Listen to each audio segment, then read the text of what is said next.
La vie d'influenceur ou de personnalité réserve parfois de sacrés revers de médaille.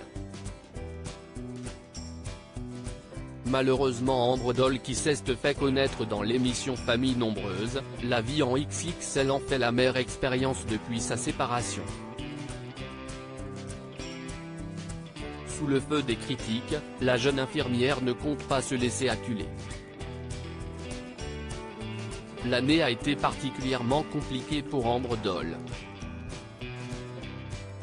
En effet, la maman de 5 enfants s'est séparée de son mari Alexandre, contre lequel elle a porté plainte pour violence conjugale. Fin novembre 2022, la jeune femme annonçait qu'elle se séparait d'Alexandre, 35 ans, avec d'énormes conséquences sur sa vie de famille. L'infirmière urgentiste a dû partir vivre chez ses parents, dans une maisonnette attenante à leur propriété, et ce, avec ses 5 enfants. Aussi, elle avait été contrainte de vendre en urgence sa propriété mais aussi sa robe de mariée. Après son dépôt de plainte, un procès s'est tenu au tribunal correctionnel de Tarascon, Bouches-du-Rhône, le 2 mai 2023, mettant en avant les insultes fréquentes qu'aurait proférées le père, condamné à 8 mois de prison avec sursis à l'issue de la décision prise en délibéré le 16 mai, rapporte La Provence. Ambre Doll se bat pour le bonheur de ses enfants depuis, CIST, une femme combative et déterminée à protéger ses enfants qui s'exposent sur les réseaux sociaux. Récemment, la jeune maman annonçait qu'elle partait pour quelques jours de vacances bien méritées. Un séjour de 5 jours sur un bateau de croisière qu'elle a réussi à financer entièrement par elle-même.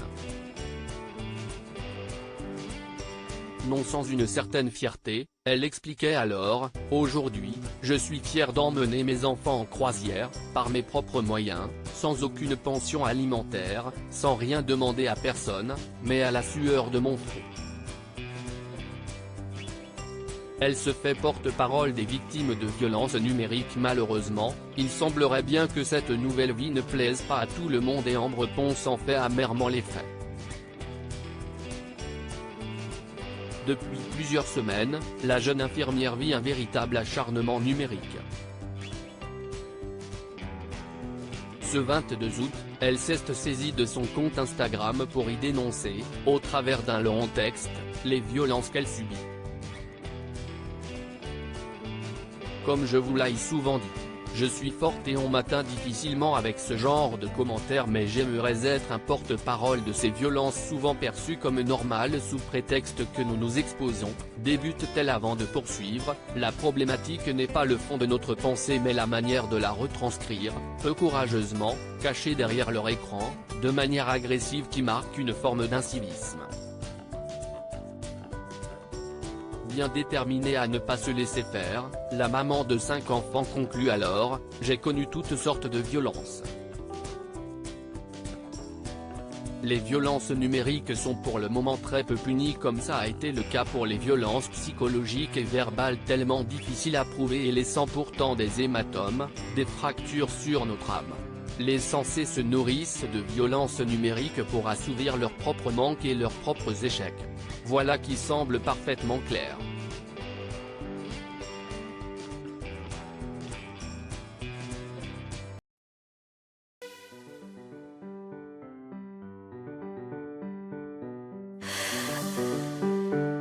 넌